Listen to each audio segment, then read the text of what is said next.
Jemaat disilakan berdiri. Selamat pagi jemaat yang dikasihi Tuhan.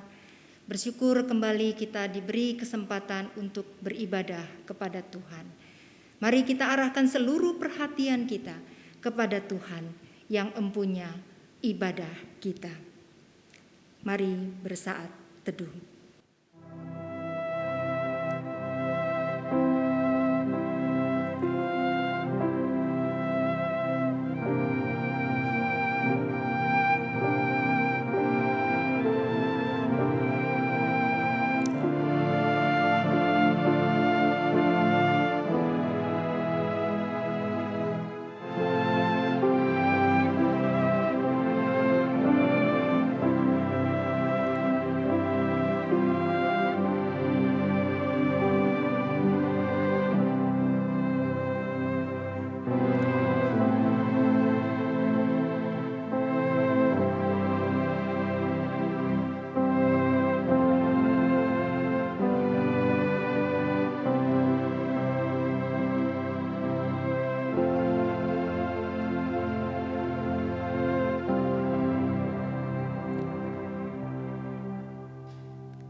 Pertolongan kepada kita adalah dalam nama Tuhan yang menciptakan langit dan bumi. Kasih karunia, rahmat, dan anugerah dari Allah Bapa, Allah Putra, dan Allah Roh Kudus menyertai kita sekalian. Jemaat yang dikasihi Tuhan, kita dapat beribadah kepada Tuhan pada pagi hari ini bukanlah karena upaya kita, tapi semata-mata karena jalan perdamaian yang sudah Tuhan Yesus siapkan untuk mempertemukan kita dengan Allah yang Maha Kudus. Mari kita agungkan Tuhan Yesus, Juru Selamat yang ajaib, yang telah menebus dosa kita. Juru Selamat yang ajaib.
Mari kita berdoa. Tuhan Yesus Kristus yang mengasihi kami, yang dengan darah-Nya yang kudus telah menguduskan kami, yang memungkinkan kami datang beribadah kepada Tuhan. Terima kasih Tuhan untuk penebusan yang ajaib, untuk kasih setia-Mu dan anugerah-Mu yang begitu besar, yang tidak dapat kami lukiskan dengan kata-kata yang kami punya. Tuhan, Kami orang berdosa. Kami sungguh mengharapkan belas kasihan dari Tuhan. Hari ke hari kehidupan kami tidak sempurna. Ada saja hal yang mendukakan hati Tuhan. Tuhan, ampuni kami. Tuhan, sucikan kami. Perbaharui kami kembali. Sehari lagi demi sehari lagi kami semakin dikuduskan. Kami semakin dimurnikan. Kami semakin serupa dengan Kristus. Terima kasih Tuhan, hadirlah di tengah-tengah kami. Hadirlah di tengah pujian kami. Hadirlah di tengah doa kami. Hadirlah di tengah perenungan kami. Terima kasih Tuhan. Ini doa kami demi nama Tuhan Yesus, Tuhan dan Juru Selamat kami yang hidup. Kami sudah berdoa. Amin. Berita anugerah. Siapakah yang boleh naik ke atas gunung Tuhan? Siapakah yang boleh berdiri di tempatnya yang kudus? Orang yang bersih tangannya dan murni hatinya, yang tidak menyerahkan dirinya kepada penipuan dan yang tidak bersumpah palsu. Dialah yang akan menerima berkat dari Tuhan dan keadilan dari Allah yang menyelamatkan dia. Itulah angkatan orang-orang yang menanyakan dia, yang mencari wajah-Mu, ya Allah Yakub. Marilah saudaraku sekalian, sebagai orang-orang yang sudah dibenarkan oleh Tuhan, yang dilayakkan untuk menghampiri hadirat Tuhan, bersama-sama kita mengikrarkan pengakuan iman kita, pengakuan iman rasuli.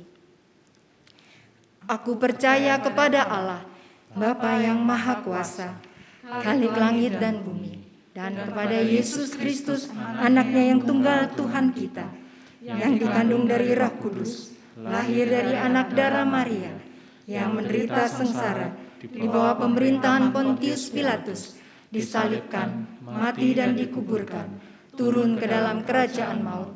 Pada hari yang ketiga, bangkit pula dari antara orang mati, naik ke surga, duduk di sebelah kanan Allah, Bapa yang Maha Kuasa, dan dari sana Ia akan datang untuk menghakimi orang yang hidup dan yang mati.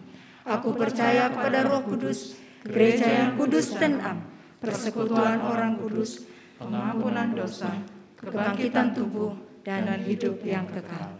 Amin. Jemaat disilakan duduk. Saudaraku sekalian, perjalanan seorang anak Tuhan tidak selalu lancar.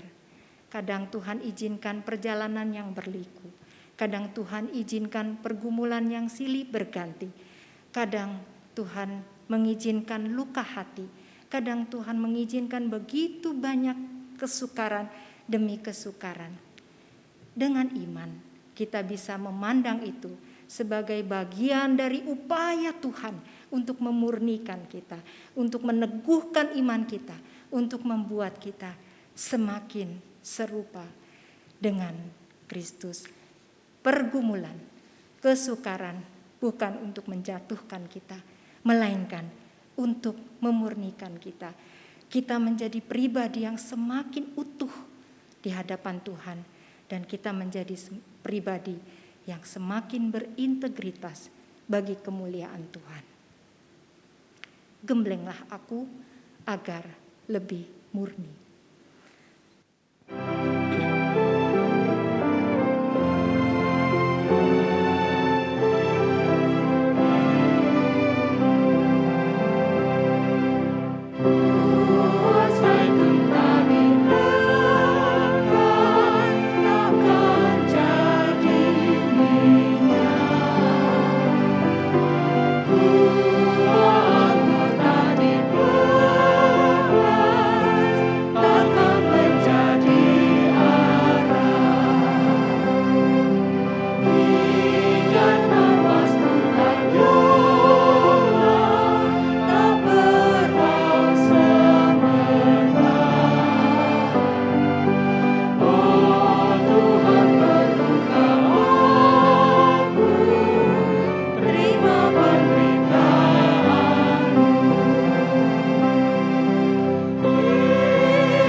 Rasul Paulus pernah menasihatkan anak rohaninya Timotius, awasilah dirimu dan awasilah ajaranmu.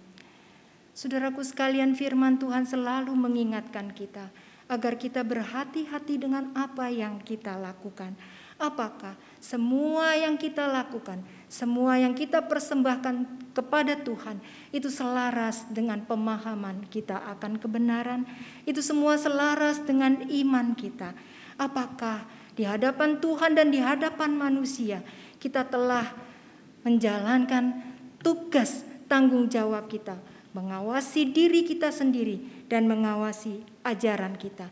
Atau dengan kata lain, mengawasi segala perilaku kita, apa yang kita bagikan kepada orang lain. Biarlah sampai pada akhirnya kita dapat berkata, Tuhan, sampai pada akhirnya biarlah Engkau mendapati aku tetap setia.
Kita akan menyiapkan hati kita untuk mendengarkan firman Tuhan. Firman Tuhan pada pagi hari ini akan disampaikan oleh Bapak Penginjil Hari Limanto. Disilakan. Shalom jemaat yang dikasihi dalam Tuhan Yesus Kristus. Mari kita berdoa sebelum kita membaca dan merenungkan firman Tuhan. Tuhan yang mengasihi kami mengucap syukur untuk kesempatan yang Tuhan anugerahkan kepada kami. Di dalam kesempatan ibadah ini kami boleh kembali mengikuti di setiap rumah dan tempat kami masing-masing. Kami berdoa supaya kehadiran Tuhan ada di dalam dan di tengah-tengah ibadah bersama kami semua. Di tempat yang berbeda, kami berdoa supaya firman-Mu hari ini menolong kami kembali dan mengingatkan kami kembali. Kami mengucap syukur untuk semua kesempatan dan kerinduan yang Tuhan berikan di tengah-tengah masa pandemi ini. Biarlah kami terus makin melekat kepada Tuhan dan mencari Tuhan.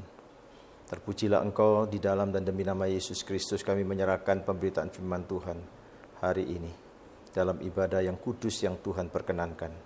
Amin. Jemaat yang dikasihi dalam Tuhan Yesus Kristus, kita akan membaca bagian firman Tuhan yang sudah diberikan kepada saya dalam 1 Timotius pasal 4 ayat 11 sampai dengan 16. 1 Timotius pasal 4 ayat 11 sampai 16. Firman Tuhan tertuliskan demikian. Beritakanlah dan ajarkanlah semuanya itu. Jangan seorang pun menganggap engkau rendah karena engkau muda. Jadilah teladan bagi orang-orang percaya dalam perkataanmu, dalam tingkah lakumu, dalam kasihmu, dalam kesetiaanmu, dan dalam kesucianmu. Sementara itu sampai aku datang bertekunlah dalam membaca kitab-kitab suci, dalam membangun dan dalam mengajar. Jangan lalai dalam mempergunakan karunia yang ada padamu, yang telah diberikan kepadamu oleh nubuat dan dengan penumpangan tangan sidang penatua. Perhatikanlah semuanya itu, hiduplah di dalamnya supaya kemajuannya nyata kepada semua orang. Awasilah dirimu sendiri dan awasilah ajaranmu. Bertekunlah dalam semuanya itu, karena dengan berbuat demikian engkau akan menyelamatkan dirimu dari semua orang yang mendengar engkau. Tema di dalam ibadah kita adalah integritas.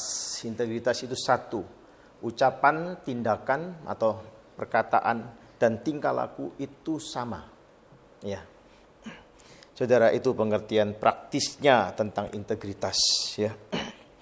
Nah, di dalam konteks bacaan kita hari ini memang Paulus memberikan satu nasihat yang sangat penting bagi hamba Tuhan muda yang bernama Timotius ini, yang sedang mengembalakan satu jemaat di Efesus dari hasil pelayanan misi yang dikerjakan oleh Paulus di kota itu. Efesus kota yang sangat strategik, ya, kota yang sangat terkenal, ya. Kota yang sangat maju, ya, tetapi juga kota yang sangat dikenal sebagai pusat penyembahan berhala di Asia yang begitu luar biasa, Asia kecil khususnya, ya. Kita lihat di sini. Jadi bagaimana sekarang Paulus merindukan anak rohaninya ini memperhatikan beberapa hal. Karena muncul pengajaran-pengajaran yang menyimpang. Dan antara pengajaran dan orang yang mengajarkannya tidak terjadi sinkronisasi. Paulus sekarang bergeser dengan topik yang selanjutnya dengan menggunakan satu ilustrasi tentang atletik dalam suratnya. Kalau kita baca ayat-ayat yang di atasnya. Sama seperti seorang atlet Yunani atau atlet Romawi, saudara, yang harus menolak hal-hal tertentu. Antara lain makan makanan yang tepat, melakukan latihan yang tepat. Demikian juga seorang Kristen harus berlatih latihan rohani. Ya. Jika seorang Kristen menyediakan banyak energi dan disiplin dalam kehidupan rohani, seperti seorang atlet yang menyiapkan diri untuk satu pertandingan atau perlombaan, ya, maka seorang Kristen akan bertumbuh lebih cepat dan mampu menyelesaikan banyak hal untuk Tuhan. Dan Paulus membahas hal ini dalam tingkatan kehidupan, ya, sebagai seorang pengikut Kristus, ya. Terlebih sebagai seorang hamba Tuhan. Nah, kalau kita lihat dalam tingkatan kehidupan itu, memang di dalam ayat 7a itu dikatakan berpegang pada takhayul dan dongeng nenek tua, ya. Hal ini adalah tentu saja, saudara, kita bisa melihat pengajaran palsu dan tradisi dari mereka yang belum percaya. Doktrin-doktrin ini tidak memiliki dasar Alkitab sama sekali, ya. Bahkan mereka bertentangan dengan firman Allah. Dan jenis pengajaran yang didiskusikan mereka itu bodoh dikatakan. dan tidak akan didiskusikan oleh mereka yang berdedikasi kepada firman Allah. Kesia-siaan. Ya. Tidak diragukan lagi, saudara. Ajaran-ajaran yang menyimpang semacam ini, ya, melibatkan pengajaran-pengajaran yang palsu di dalamnya. Dan Paulus juga memperingatkan Titus dengan dongeng-dongeng Yahudi yang di dalam Titus pasal 1 ayat 14. Dan di sini Paulus memperingatkan Timotius tentang dongeng yang sama di dalam suratnya yang kedua. Ya, di dalam 2 Timotius pasal 4 ayat 4. Jadi Paulus terus mengingatkan ya anak-anak rohaninya untuk mewaspadai situasi yang sedang terjadi. Ya, seorang yang percaya tidak boleh menggantikan dengan pengajaran yang baru. Ya. Paulus menasihati Timotius untuk tetap setia kepada ajaran yang sehat.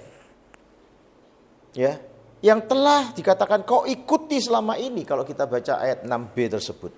Dia memperingatkannya ya untuk tidak sibuk dengan dongeng dan silsilah yang tidak putus-putusnya. Di dalam ayat 4 tersebut, ayat 14 tersebut, ayat 4 di dalam 1 Timotius pasal bagian ini. Pasal 1 ayat 4. Nah, sementara seorang pelayan Tuhan, seorang hamba Tuhan harus mengetahui apa yang diajarkan musuh-musuhnya. Ia tidak boleh terpengaruh oleh hal itu, ya. Tetapi dia mengantisipasi agar umat itu tidak mudah terkontaminasi atau terpengaruh oleh ajaran-ajaran yang tidak sehat semacam itu. Tapi latihan badan kita itu hanya bermanfaat dalam kehidupan ini, saudara. Jadi latihan ibadah, kesalehan, mentaati pengajaran firman Tuhan, belajar firman Tuhan, berdoa dengan tekun dan sebagainya. Itu menguntungkan pada masa kini dan untuk selamanya. Itu investasi di dalam nilai kekekalan, saudara.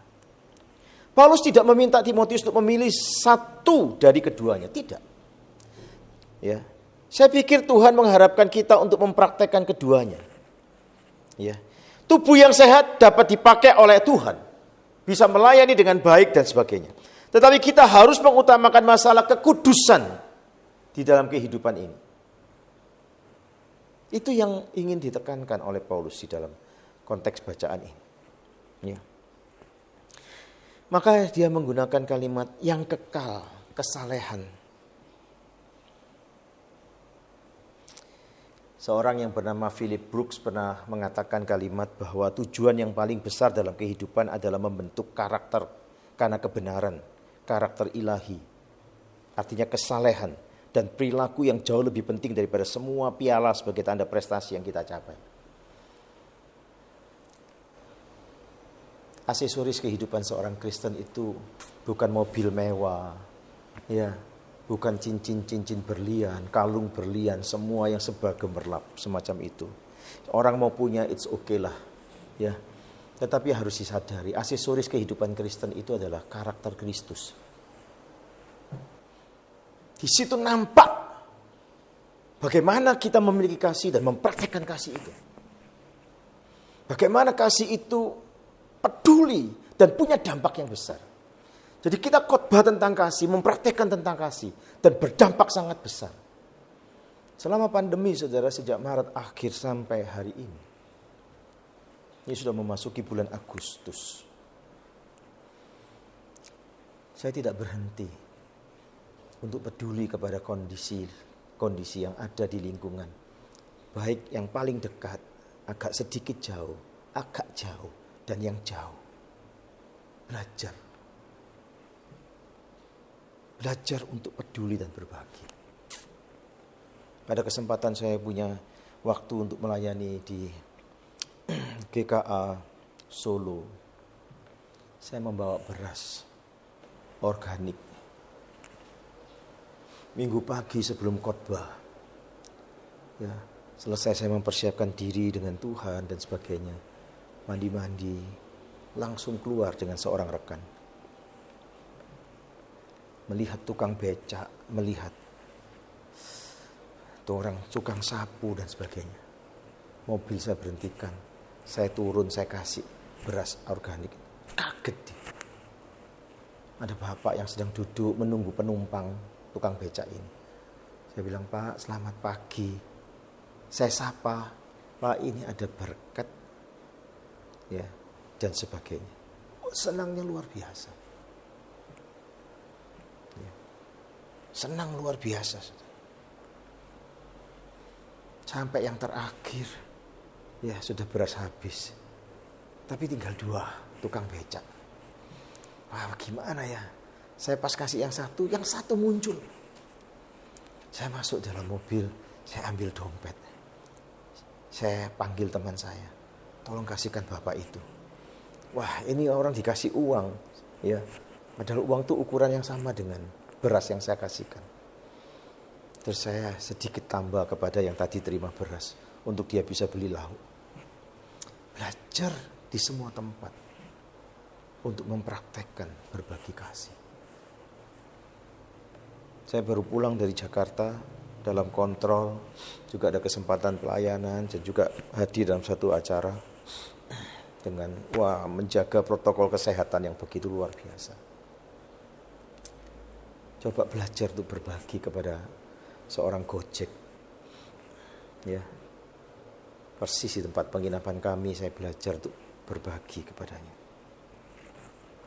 Saudara, itu karakter Kristus harus dimiliki.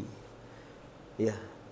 Bagaimana kita itu mengajarkan kasih tetapi kita tidak punya kepedulian, itu kan omong kosong. Seharusnya kehidupan kekristenan tidak demikian. Maka Paulus menekankan di sini. Ya. Maka benar yang dikatakan di sini, Saudara, ya. Buat apa kita punya prestasi yang luar biasa, tetapi kita kehilangan aspek-aspek yang memiliki nilai kekal karakter Kristus itu? Untuk apa? Sebentar semua prestasi itu akan kita tinggalkan. Sebentar yang kita miliki itu akan kita tinggalkan. Kita akan ada batas waktu di dunia ini. Dan kita akan satu saat kembali. Apa yang mau kita pertanggungjawabkan kepada Tuhan, saudara, dengan kehidupan ini? Mari kita lihat lebih jauh, saudara. Paulus menantang Timotius untuk menjadi seorang yang dikhususkan dan yang untuk menjadi saleh seperti seorang atlet dalam olahraganya. Yang mempersiapkan diri, yang mendisiplin diri dengan baik. Ya. Kita hidup dan bekerja untuk kekekalan, saudara. Seorang Kristen sadar akan mandat budaya. Kita hidup bukan sekedar mencari kenyamanan di dalam bekerja, tetapi melaksanakan kehendak Tuhan di dalam bekerja. Paulus memang menggunakan 2 gambaran di dalam konteks ini, ya. Tadi kita tidak sempat membacanya, tapi kita mesti melihat kesinambungannya. 2 gambaran olahraga atlet serupa dalam tulisan kepada jemaat Korintus, persis di dalam 1 Korintus pasal 9 ayat 24 sampai 27. Disiplin yang diperlukan untuk hidup saleh. Seperti seorang atlet yang harus mengendalikan tubuhnya dan mematuhi aturan-aturan main di dalam satu pertandingan atau perlombaan yang ada. Demikian juga seorang Kristen harus membuat tubuhnya sebagai hambanya, bukan tuannya.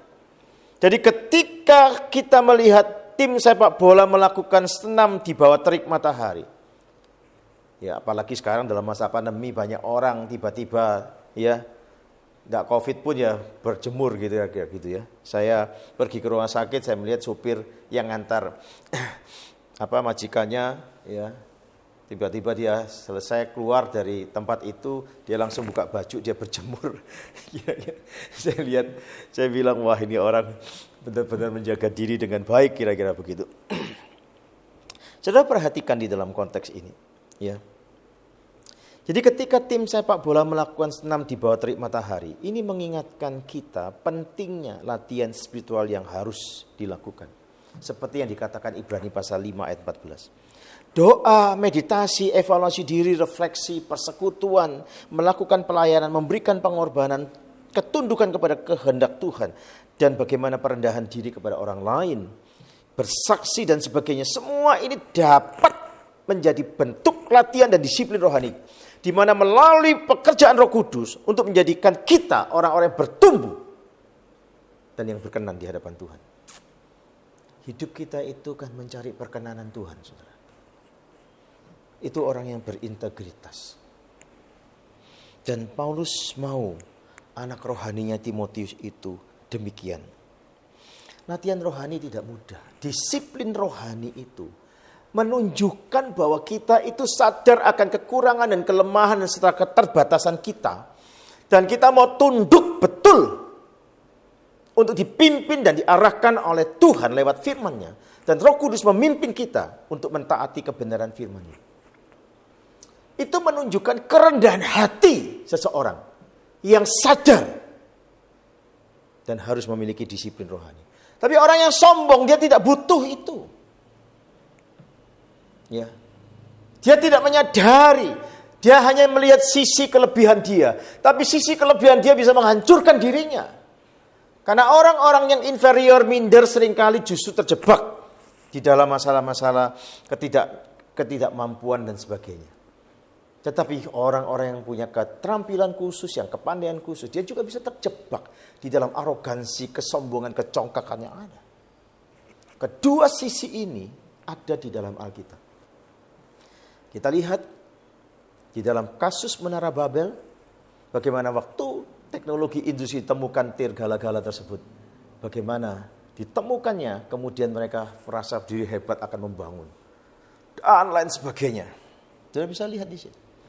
Kemampuan yang hebat tanpa kerendahan hati mengundang bahaya dalam kejatuhan akan kesombongan. Saudara, mari kita perhatikan dalam terang firman Tuhan ini. Ya. Latihan rohani tidak mudah. Kita harus berjeripaya dan berjuang, dikatakan ayat 10. Ya. Ini adalah istilah dalam dunia olahraga atletik. Ya. Yang dapat diterjemahkan artinya itu tersiksa, saudara. Berjeri lelah. Jadi mau berlelah-lelah untuk sungguh-sungguh melatih ketundukan diri kita kepada Tuhan dan kehendak-Nya. Kita perlu melatih supaya punya penguasaan diri. Paulus menggunakan istilah itu seperti ada kuda liar di dalam diri kita yang kita harus kendalikan. Itulah orang yang mempunyai penguasaan diri. Dikatakan di dalam terang firman Tuhan di sini. Ya.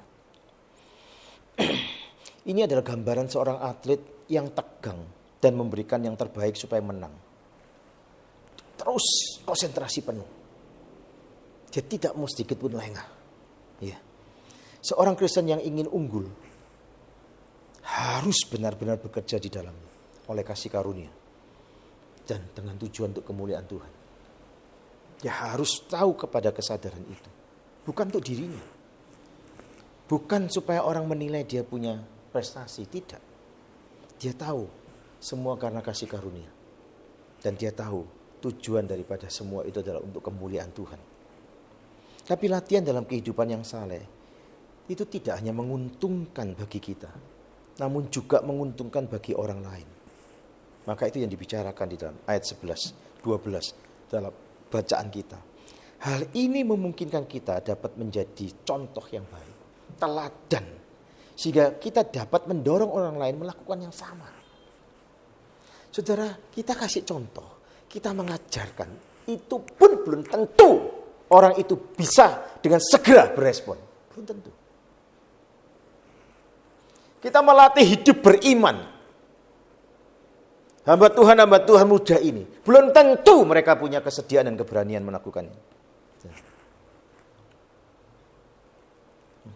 Mereka ingin mengandalkan otaknya. Mereka ingin mengandalkan kemampuannya. Saya katakan gak salah pakai otak. Iman itu kan juga bukan penanggalan otak. Tetapi otak yang ditundukkan ke dalam kebenaran firman. Ya. Jadi kita lihat di dalam terang firman Tuhan ini. Ya.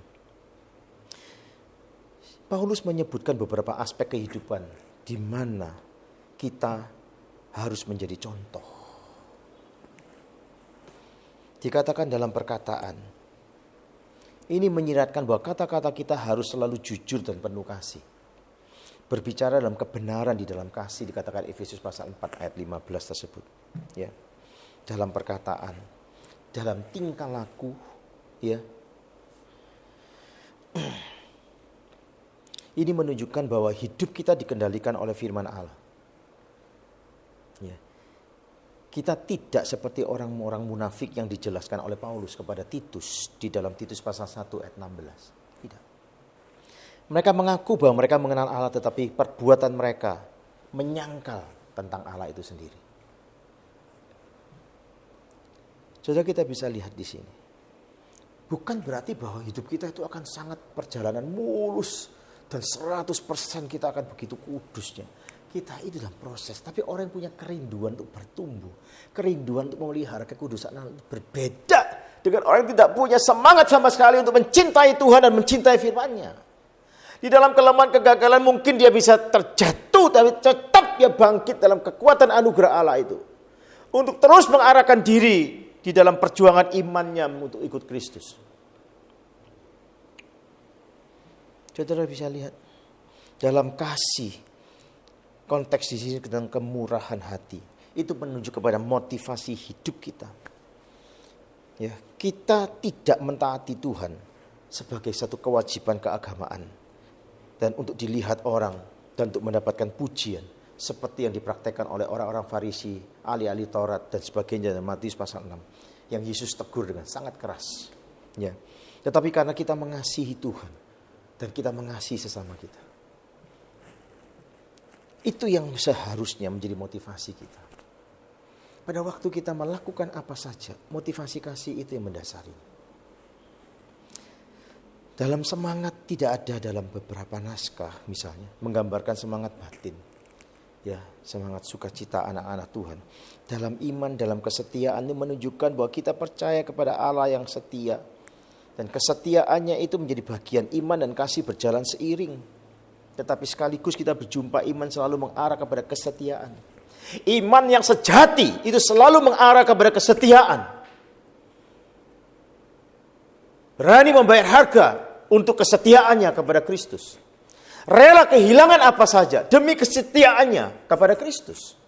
Maka kalau kita melihat kesaksian-kesaksian para misionari yang berani merelakan dirinya, menghabiskan hidup dan nyawanya untuk kebenaran Injil.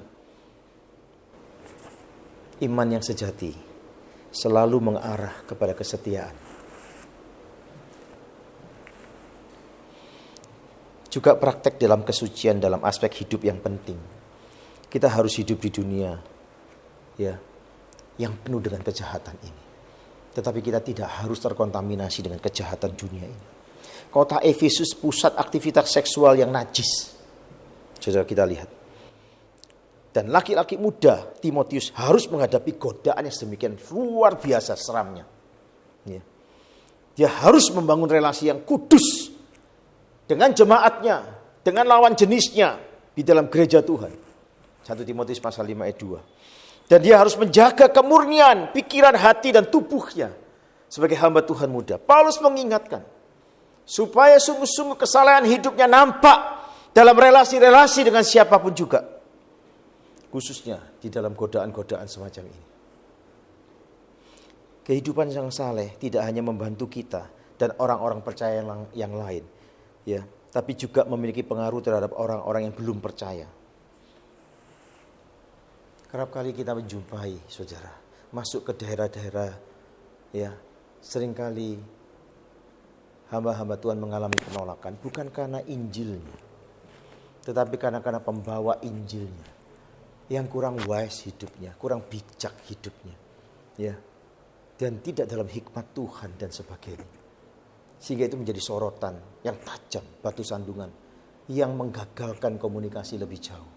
Orang bisa mengenal kebenaran Allah. Bagaimana kita di dalam situasi pandemi ini kita bisa menjadi bagian yang sangat memberkati masyarakat dan sangat memotivasi masyarakat untuk hidup dalam kebenaran. Kehidupan saleh itu tidak hanya membantu kita, tetapi juga orang percaya yang lain, bahkan orang yang tidak percaya pun, saudara. Kita lihat di sini. Dan ini menjadi satu kesaksian. Orang Kristen tetap berharap kepada Allah yang hidup. Tetapi orang yang terhilang tidak memiliki pengharapan dan tidak mengetahui Allah yang hidup. Mereka semua mengetahui berhala yang mati dan tidak pernah dapat menyelamatkan mereka. Maka kalimat juru selamat semua manusia itu tidak berarti bahwa semua orang akan diselamatkan. Universalisme bukan, saudara. Atau bahwa Allah menyelamatkan orang-orang sesuai dengan keinginan manusia itu sendiri, tidak. Karena Paulus menambahkan terutama mereka yang percaya. Ini adalah iman yang menyelamatkan jiwa seseorang. Yang dikatakan Efesus pasal 2 ayat 8 sampai 10 tersebut, saudara. Karena Allah menghendaki semua orang diselamatkan, ya. Dan karena Kristus telah menyerahkan dirinya sebagai tebusan bagi semua manusia, di dalam 1 Timotius pasal 2 ayat 6, maka setiap orang berdosa yang terhilang dapat percaya kepada Kristus dan diselamatkan melalui jembatan daripada kehidupan orang-orang percaya yang memiliki karakter daripada karakter Kristus itu. Timotius tidak seharusnya takut untuk mempraktekkan firman Tuhan dan menerapkan kebenaran itu dalam kehidupan bergereja, bermasyarakat. Sebab firman itu adalah perkataan itu benar dan patut diterima sepenuhnya. Saudara yang dikasihi dalam Yesus Kristus, fakta bahwa Timotius adalah seorang laki-laki muda. Ya, istilah muda yang menunjuk pada orang muda sampai usia 40 tahun pada masa itu. Ya, seharusnya tidak menghalanginya untuk mempraktekkan firman Allah. Dia diperintahkan untuk melakukan. Dan istilah yang digunakan adalah istilah militer dalam 1 Timotius pasal 1 ayat 3 tersebut. Jadi gereja lokal adalah satu kesatuan tentara rohani Allah. Dan para pemimpinnya atas perintah Allah untuk memimpin dengan otoritas dan keyakinan yang dipercayakan oleh kebenaran firman Allah. Maka berikutnya, seorang pelayan yang bertumbuh, maju dalam firman. Itu yang Paulus minta dan rindukan kepada Timotius di dalam ayat 13 sampai 16. Ya. Pokok pikiran dalam bagian ini adalah supaya kamu ya memiliki kemajuanmu nyata kepada semua orang, ayat 15. Firman Tuhan yang dipelajari mengalami kemajuan. Istilah kemajuan adalah istilah militer Yunani, artinya pelopor. Untuk menggambarkan bahwa prajurit yang berjalan paling depan sebagai ujung tombak itu membersihkan hambatan dan membuat orang lain dapat mengikutinya. Sebagai seorang hamba Tuhan yang saleh, Timotius harus bertumbuh secara rohani sehingga seluruh gereja bisa melihat kemajuan rohaninya dan meniru kesetiaannya, kasihnya, kemurahan hatinya, kerendahan hatinya. Kita bisa lihat di situ ketekunannya, kehidupan doanya. Paulus menghendaki Timotius bertumbuh secara rohani. Bukan semata-mata pengetahuan khotbah yang bagus, yang hebat, tetapi dia tidak mempraktikkan kebenaran, itu tidak terjadi pertumbuhan. Dalam hidupnya, ketika mengajar, berkhotbah, dan memimpin, seorang pelayan harus memberikan bukti nyata pertumbuhan rohaninya. Tapi apa faktor-faktor yang membuat seorang mengalami kemajuan rohani? Ya. Dikatakan 13 bertekun dalam firman Tuhan. Ini faktor. Bertekun di sini berarti mengabdikan diri. Diserap masuk ke dalam. Itu artinya bertekun di sini. Melayani firman Tuhan bukan sesuatu yang harus Timotius lakukan ya, setelah dia melakukan hal-hal lain, melainkan menjadi hal yang paling penting dia lakukan. Ya. Membaca kitab suci berarti membaca kitab suci di depan jemaat umum. Orang-orang Yahudi selalu bacaan dari kitab Pentateuch dan kitab para nabi di sinagog ya secara rutin. Dan kebiasaan baik ini terbawa ke dalam gereja-gereja Kristen, Saudara. Nah, Yesus membaca kitab suci di rumah ibadat di Nazaret. Kalau kita baca Lukas pasal 4 ayat 16 dan seterusnya. Dan Paulus sering membacanya ketika dia mengunjungi sebuah sinagog di dalam Kisah Rasul pasal 13 ayat 15 tersebut. Jadi banyak gereja saat ini meniadakan pembacaan Alkitab di depan jemaat. Ya. Mereka punya banyak waktu untuk musik dan berbagai pengumuman yang lain dan sebagainya. Tapi tidak ada waktu untuk membaca Alkitab. Ya. Seorang pelayan firman dapat membaca teks sebelum dia berkhotbah, tapi seharusnya lebih dari itu. Maka itu saudara, kalau gereja-gereja makin membatasi pemberitaan firman Tuhan, 20 menit, 30 menit dan sebagainya, apalagi kalau itu gereja Injili membatasi semacam itu, bagi saya kapan jemaat bisa diajar lebih dalam? Ya, memang panjangnya waktu belum tentu menunjukkan kedalaman seorang pengkhotbah. Tetapi seorang pengkhotbah yang rajin dan tekun, tentu dia memiliki waktu yang maksimum untuk mengajarkan dengan maksimum kebenaran-kebenaran itu. Maka dipakai di sini. Itu yang pertama, saudara. Jadi bertekun dalam firman dan membangun secara harafiah berarti menasehati, memberi dorongan dan menyarankan untuk menerapkan firman Tuhan. Ada satu dorongan untuk terus-menerus bersama-sama menerapkan kebenaran firman Tuhan. Ini hal-hal yang membantunya, saudara. Cakap untuk mengajar. Salah satu kualifikasi seorang pelayan yang diajarkan dalam 1 Timotius pasal 3 ayat 2. Dan benar jika dikatakan orang yang cakap mengajar menyinarkan seorang yang sudah belajar. Seorang hamba Tuhan dia harus punya kerinduan belajar dari banyak hal. Kemajuan rohani adalah contoh untuk umat Tuhan dan mendorong bagi orang lain untuk mengikutinya. Termasuk juga menggunakan karunia, mengembangkan karunia. Seperti yang dikatakan ayat 14. Begitu banyak orang menulis tentang karunia rohani, kita hampir melupakan buah roh dalam Galatia pasal 5 ayat 22-23. Istilah karunia, karisma yang berarti karunia dari Allah, pemberian daripada Allah. Dunia ini menggunakan kata karisma untuk menggambarkan seseorang dengan kepribadian yang membuat banyak terkesima dan cenderung untuk mengikuti perintahnya. Oh, itu orang berkarisma dan sebagainya. Setiap orang Kristen memiliki karunia roh dan setidaknya tahu karunia dari roh tersebut yang dia miliki. Karunia roh dan karunia-karunia dari roh yang diberikan oleh Allah pada saat pertobatan itu untuk mendorong kita ya membangun kerohanian yang saleh, berintegritas. Namun ketika Tuhan memanggil orang-orang percaya untuk masuk di dalam satu pelayanan tertentu, dia dapat dan sering memberikan karunia-karunia untuk melengkapi supaya makin efektif yang dilakukan dalam pelayanan. Karunia bukan menentukan pelayanan, tetapi karunia mengefektifkan. Yang menentukan pelayanan adalah Tuhan dalam relasi dengan umatnya. Bagaimana umatnya memelihara kehidupan rohaninya. Kegerakan rohani tidak bisa terjadi tanpa satu kedalaman relasi kita dalam ketergantungan dengan Tuhan dan firman-Nya dan ketaatan kita kepada firman Tuhan. Hal yang sangat menguatkan untuk mengetahui bahwa Allah yang memanggil kita juga memperlengkapi kita untuk melakukan pekerjaan yang baik. Kita tidak mempunyai apa-apa dalam diri kita yang mungkin kita dapat melayani Dia dengan baik. Semua pelayanan pasti berasal dari Tuhan dan perlengkapannya pun berasal dari Tuhan. Namun kita tidak boleh pasif. Kita harus memupuk diri, hidup di dalam Kristus terus-menerus. Ayat 15. Paulus menghendaki supaya kita terus ada di dalam kebenarannya. Banyak hamba Tuhan pada saat ini membagi waktunya untuk kepentingan organisasi gereja, memimpin pelayanan ke tanah suci, ya, politik dan lain-lain. Kehidupan rohani mereka sendiri pada akhirnya akan menderita. Tidak bisa menjadi contoh yang baik. Kehidupan rohani mereka sendiri pada akhirnya akan menjadi sesuatu yang justru menjadi sandungan. Ya, ini yang harus diwaspadai. Ya. Ini yang harus menjadi fokus kita, bagaimana seorang pelayan Tuhan yang baik mengambil persediaan rohani. Maka dikatakan ayat 16, periksalah hati kita. Ya, dikatakan di situ penting sekali. Awasilah dirimu dan awasilah ajaranmu. Saudara, sangat penting dua istilah yang dipakai di sini. Perhatikan, Paulus menempatkan dirimu sendiri di depan ajaran Paulus. Itu telah memberikan peringatan yang sama kepada para penatua Efesus dalam pesan perpisahannya.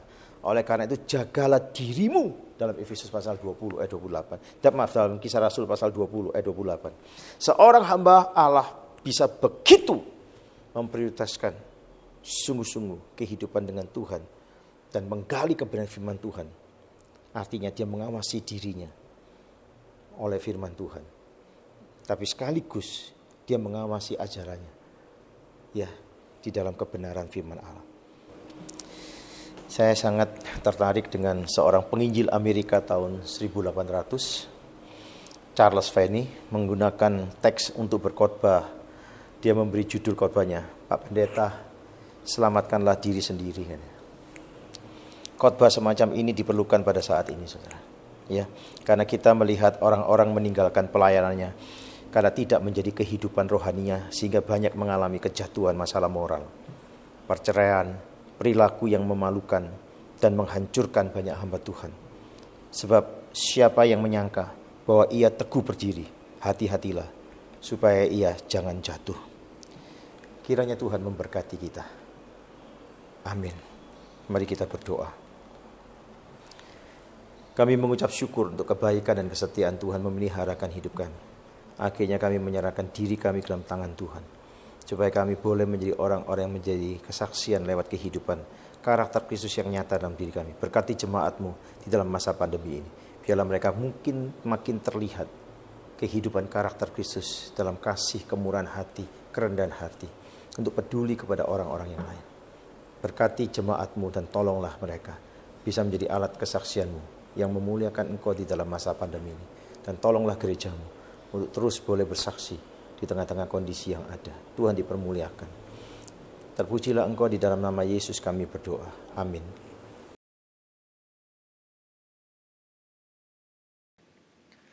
Jemaat sekalian, kita bersyukur untuk firman Tuhan yang telah kita dengarkan dan memberikan kekuatan kepada setiap kita.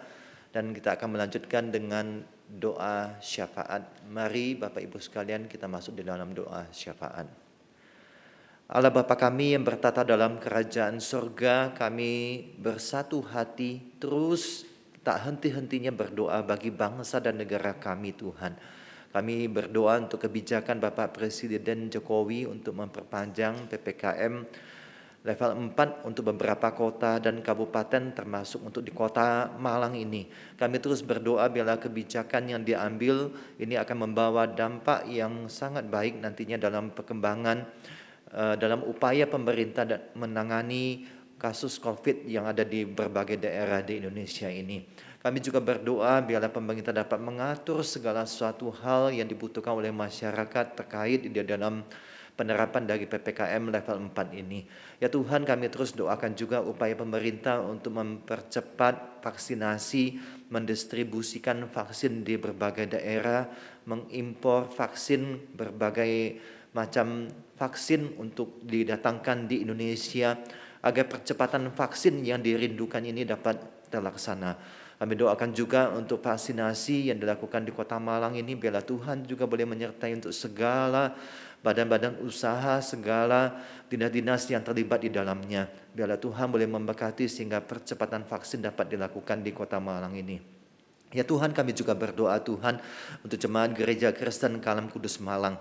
Saat ini ada beberapa jemaat yang terus berjuang untuk pemulihan dari COVID-19 ini. Tuhan, kami berdoa bila Tuhan yang boleh memberikan anugerah, memberikan kekuatan kepada yang berjuang, kepada jemaat, kepada keluarga yang mensupport, kepada teman, saudara seiman yang terus mendukung di dalam doa.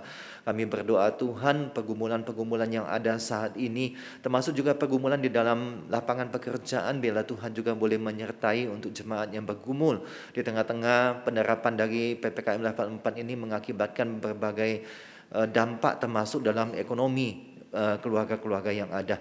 Biarlah Tuhan yang boleh terus menguatkan, memberikan juga hikmat kepada para kepala keluarga untuk dapat mencari solusi bagi kehidupan rumah tangga mereka. Ya Tuhan, kami juga terus berdoa Tuhan untuk jemaat-jemaat yang bergumul dengan sakit-sakit lainnya, sakit-sakit terminal.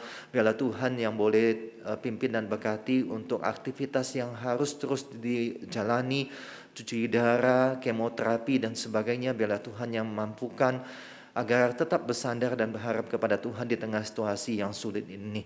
Ya Tuhan, kami terus berdoa Tuhan untuk gereja kami di dalam menerapkan katekisasi pranikah bagi pasangan yang akan menikah maupun katekisasi untuk baptisan kudus dan CD. Biarlah Tuhan yang boleh menolong jemaat untuk dapat terlibat di dalamnya. Terima kasih ya Tuhan, kami serahkan gereja kami, perkembangan gereja kami ke depannya, dan juga untuk kerinduan untuk ibadah onsite nantinya. Biarlah Tuhan yang memberikan hikmat kepada kami, kepada pengurus untuk dapat merancang untuk persiapannya. Terima kasih Tuhan, terima kasih. Kami serahkan juga untuk persembahan yang akan kami berikan nantinya ya Tuhan. Biarlah persembahan ini boleh dapat dipakai bagi pekerjaan Tuhan melalui gereja ini. Berkatilah untuk setiap tangan-tangan yang akan memberi ya Tuhan. Dan bersyukur untuk setiap pemeliharaan Tuhan bagi kehidupan masing-masing keluarga yang ada. Terpujilah nama-Mu Tuhan. Dalam nama Tuhan Yesus kami berdoa dan mengucap syukur. Amin. Shalom jemaat sekalian, kita bersyukur untuk ibadah kita minggu kedua di bulan Agustus ini. Bila kita tetap setia beribadah kepada Tuhan dan melihat bagaimana penyertaan Tuhan bagi hidup kita. Terima kasih untuk penginjil Hari Limanto yang telah menyampaikan kebenaran firman Tuhan yang mengingatkan kita pentingnya hidup berintegritas di dalam keseharian kita. Tuhan yang memberkati pelayanan penginjil Hari Limanto dimanapun beliau melayani. Terima kasih juga kepada segenap para pelayan ibadah yang telah setia melayani. Kiranya Tuhan boleh memimpin, memberkati pelayanan saudara sekalian.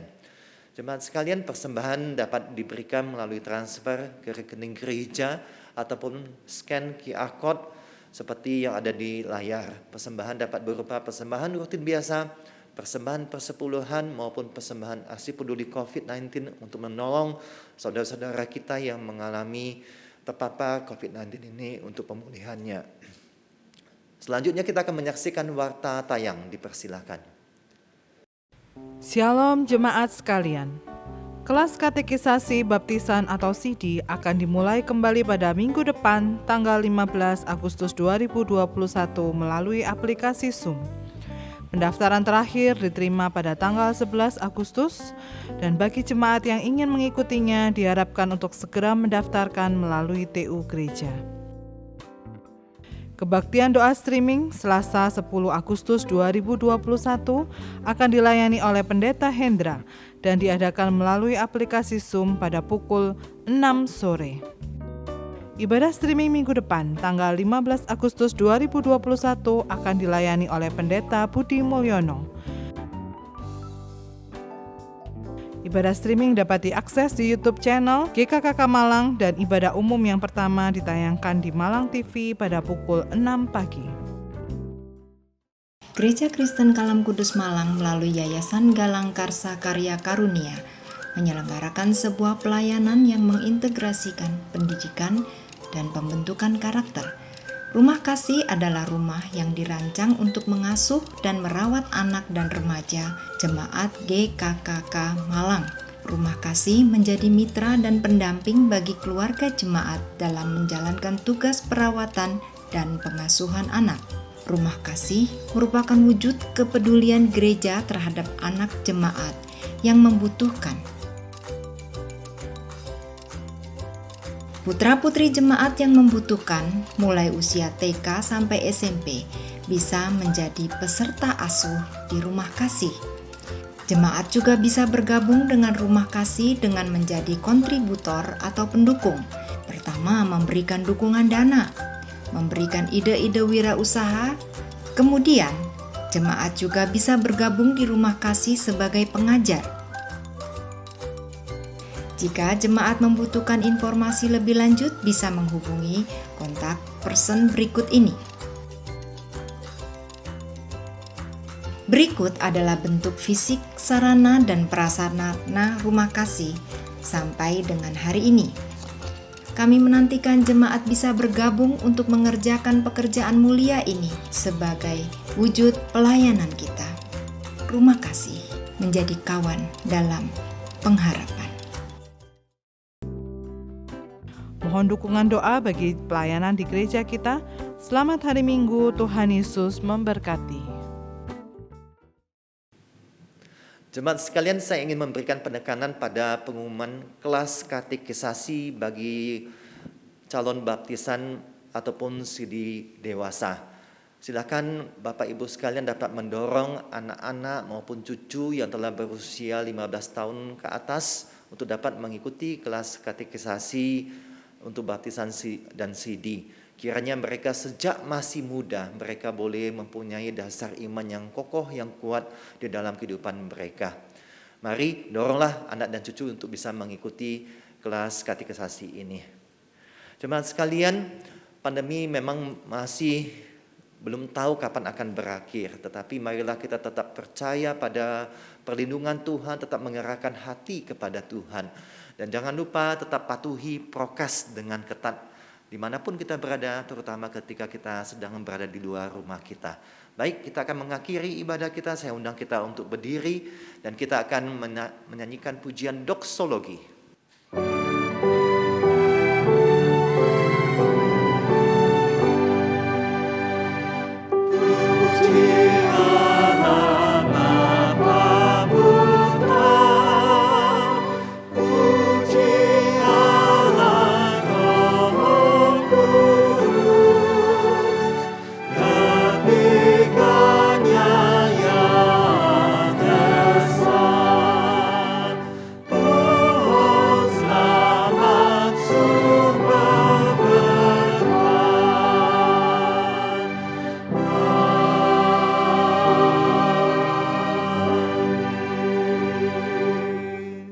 Jemaat yang dikasihi oleh Tuhan dan yang mengasihi Tuhan, arahkanlah mata hati dan pikiranmu kepada Tuhan dan terimalah berkat dari Tuhan.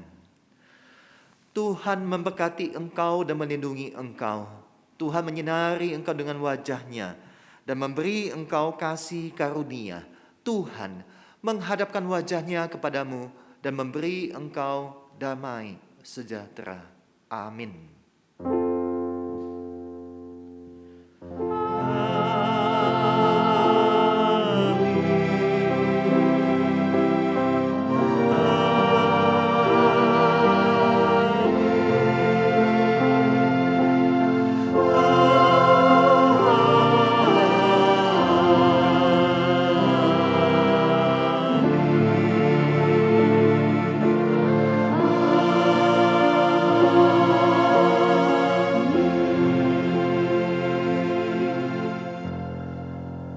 Ibadah kita selesai, silakan mengambil saat teduh. Tuhan Yesus memberkati kita semua. Amin.